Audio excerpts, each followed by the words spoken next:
Boxing Ego here. If you like this video, make sure you hit the like button and also subscribe to the channel and hit the bell icon on the top of your screen to get notified when the latest new content drops. 1.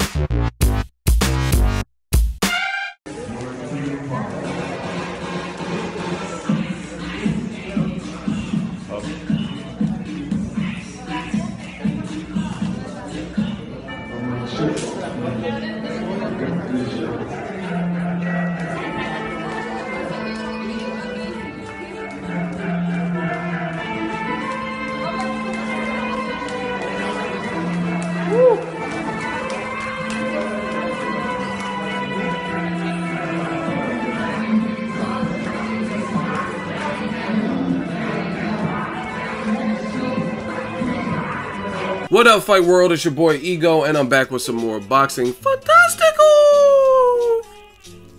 Make sure you guys smash the like button and subscribe to the channel. Ladies and gentlemen, it looks like we have ourselves a fight. May 6th. Now, the hard part is done, but they still have to make weight, and that's Canelo Alvarez versus Julio Cesar Chavez Jr. in Las Vegas, T-Mobile Arena, May 6th. I already did the Boxing Ego first look, my Tell of the Tape series, let you know how they match up, give you some insight, a preview of the fight before the fight, and I'm looking forward to this. We got Anthony Joshua versus Vladimir Klitschko. Can't wait to see that this weekend, and then immediately after we have this Cinco de Mayo week fight week. So you guys seen the title. Chavez Jr. looks to be in the best shape that I can recall, and I've been doing a lot of videos and talking about this fight extensively, so you guys know what's going on, keeping you guys updated, and my thoughts haven't changed. If anything, my convictions have gotten stronger. I did a video when the fight was first announced. The video's on the channel. 7 reasons why Julio Cesar Chavez Jr. will not, I repeat, will not be easy work for Canelo Alvarez. Because when the fight got announced and it was done deal, they're doing a press tour and whatnot, you had a lot of fans who were just leaving these comments like, oh, Canelo's gonna dog him and blow through it. And I mean, it remains to be seen. We haven't seen Canelo at this weight. Me personally, I think this is probably more of an even match than some people are thinking. And I think this is a more difficult task than some people are thinking. Like, it'd be one thing if they were closer in weight and Chavez Jr. was coming down to 155 or something. Like, let's say this is when Chavez Jr. was at 160 and he was coming down to 155. It might be a little bit different because Canelo is proven there. But I'm trying to tell you guys over and over and over again, weight matters, moving up in weight. Canelo's coming off of an injury, a hand injury at that, and he's moving up double-digit pounds, 10.5 pounds. So to me, I don't see that being easy work. Yes, Canelo is a great fighter. Yes, he seems motivated. Yes, he seems to be packing on the weight in a good fashion. I think he's the better technical fighter, but the weight is a big issue for me. And the way Julio Cesar Chavez Jr. is talking, not just talking this time, but also training, leads me to believe that we should be in for a good fight. I really don't see how this fight won't promise action and entertainment. You look at it, Chavez Jr., he has a very come forward style. I don't know what he can learn in the training camp, a few month training camp, in terms of, I heard Nacho say something to the effect of he wants Chavez Jr. to take somewhat of a Floyd Mayweather versus Erislandy Lara approach. I don't know how much of that Floyd blueprint Chavez will be able to do, you know what I mean? Because you have to have certain athleticism, certain type of legs, and the mindset. So usually fighters, even if you work on stuff for, you know what I mean, a couple months, 6 to 8 weeks, whatever length of training camp you have, at the end when the going gets tough, fighters revert back to what they know. So I don't know, maybe that's just something they're throwing out as a decoy, but Canelo does exceptionally well when guys bring the fight to him. If you're in his wheelhouse and you stand in front of him and want to trade, he'll piece you up. Everybody that I've seen that has done that for the whole fight or bulk of the rounds, it didn't look pretty. You know what I mean? Liam Smith, that's kind of his style. cagey, come forward, might be bleeding and cut up and bruised by the end of the fight, got knocked out. James Kirkland, same MO. Mandingo Warrior. Got knocked out.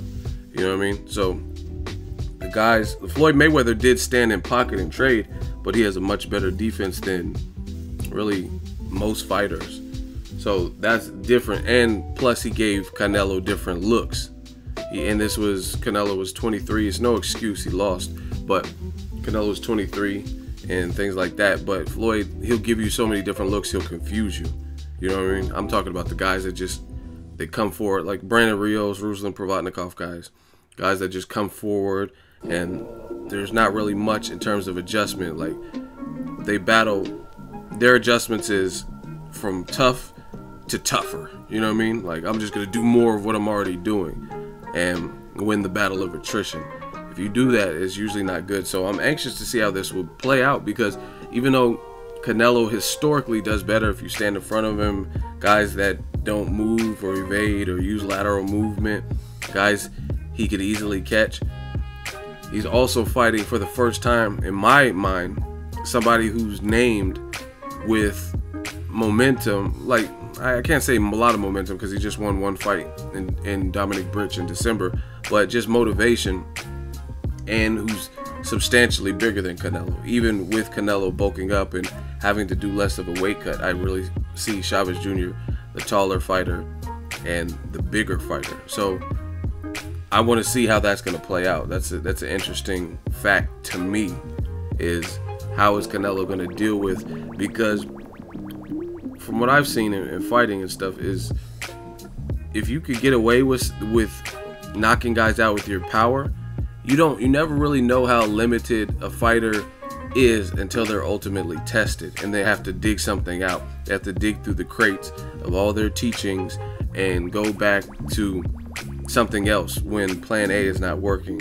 And that's what we're going to see in this particular fight from both fighters.